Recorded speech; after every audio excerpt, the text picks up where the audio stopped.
Hello everyone, welcome back. In today's video, I'll be talking about Twilight versus the Vampire Diaries. So a little disclaimer before we begin, most of this is my opinion, so I might be biased because I love the Vampire Diaries, but I'm going to try to be fair. Also, I apologize in advance to any Twilight fans out there. Feel free to prove me wrong. Keep in mind that I'm comparing the cinematic works, not the books, and I'm not going to compare so much, just things that I found worth talking about for this video. And lastly, before we begin, I haven't watched The Vampire Diaries in a long time, so excuse me if I got anything wrong. Okay, so I'll be talking about the plot, the vampires, the werewolves, the rules, the characters, and I'll give my overall conclusion at the end. Now with the Vampire Diaries, it has a pretty solid plot up until season 3, I would say. Then it kind of starts to trail off because a lot of events start going down as new characters and new types of creatures are introduced, therefore creating so many different mini plots, but it does all tie up at the end. For Twilight, I found the plot to be actually intriguing. Unlike the Vampire Diaries, there's a lot of consistency, or at least they try to keep some consistency, like with Victoria, who tries to kill Bella throughout the whole saga series, and the mention of those ancient vampires, they seem to show up in every movie. So that's really all I have to say about the plot. I can't really compare it because they are really different. So let's move on to the main thing, the vampires. In terms of the actors, I love all of these actors individually, no hate towards them, but I did not like Kristen Stewart's role as Bella Swan. Something about it was just so annoying to me. For some reason, there was always just a lack of expression. Like, it was so rare to see her smile or literally show any other expression except like a blank face. I understand that she's going through a lot and she has a lot to process, especially as a teenager in high school, finding out that your boyfriend is a vampire and your friend is a werewolf, but like, some people would be shocked. They wouldn't just be expressionless all the time. Okay, so for the vampires, their aesthetic is really different. These two cinematic works weren't released too far from each other, so tell me why the vampires look like this in Twilight, while the vampires look like this in the Vampire Diaries. The Vampire Diaries just put so much detail into the makeup and everything, and Twilight just puts contact lenses. Like, that's it. I think they spent too much money on that CGI baby.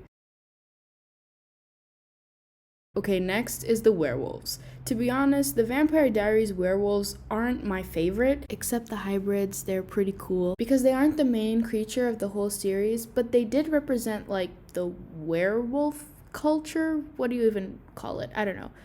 They represented it well, I guess, like with the whole full moon and naked bodies and forgetting what happened when you became a wolf and blah blah blah. But I was surprised to find that I actually really loved the Twilight werewolves. They had more detail put into it, like the whole imprint thing and the overall look of the werewolves. I found it more interesting than their vampires actually. And to be honest, if Twilight made a movie just about their werewolves, I would totally watch that.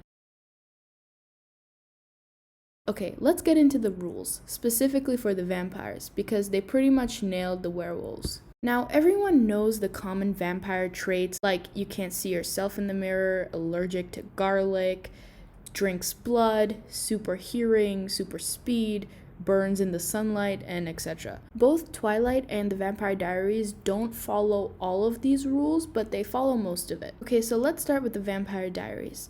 In the Vampire Diaries, you can't go into the daylight without wearing some sort of jewelry, or they call it daylight rings, but sometimes it can be in the form of a necklace or a bracelet, which has a spell casted by a witch that can help them walk in the sun, so people don't suspect them to be vampires if they just roam at night. But in Twilight, they can roam in the sun without burning. However, they shine, like glow, like sparkle, which I've never heard before. I mean, I think burning in the sun is the most common trait a vampire has, but interesting choice, I guess. The other thing I wanted to compare was new vampires. So in the Vampire Diaries, it's quite detailed on how you turn into a vampire and how it will affect your emotions. For example, when a vampire bites you, you don't just immediately turn into a vampire. You need to have vampire's blood in your system.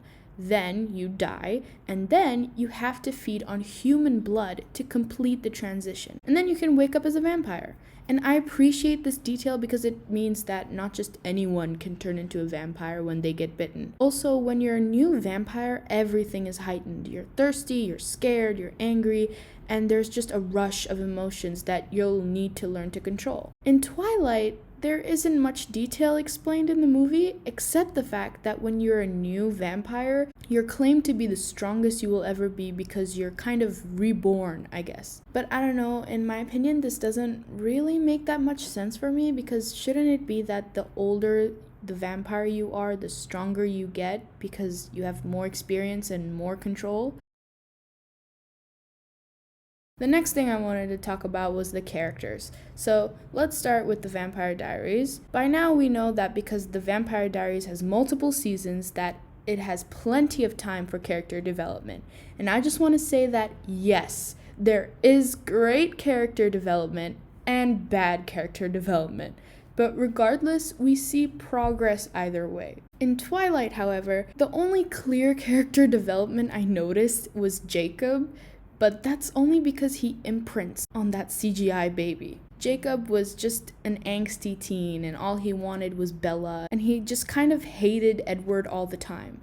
But as soon as that CGI baby was born, he kind of became more reasonable. Okay, so I'm not gonna get into too much detail about the characters, but one comparison I wanted to point out was Elena from the Vampire Diaries. She remains consistent in a way which she always does what's best for her family and friends, while Bella from Twilight is kind of selfish throughout the whole saga series. Everyone tells her that she shouldn't turn into a vampire because she's sacrificing her friends and her family, meaning that she won't be able to see them again, as well as the fact that everyone that is a vampire in Twilight literally didn't have a choice to become a vampire. They were either dying or someone bit them without their consent. And Bella is here, willing to become a vampire for Edward. Okay, go get your man, I guess. Team Jacob. So overall, both plots are not bad.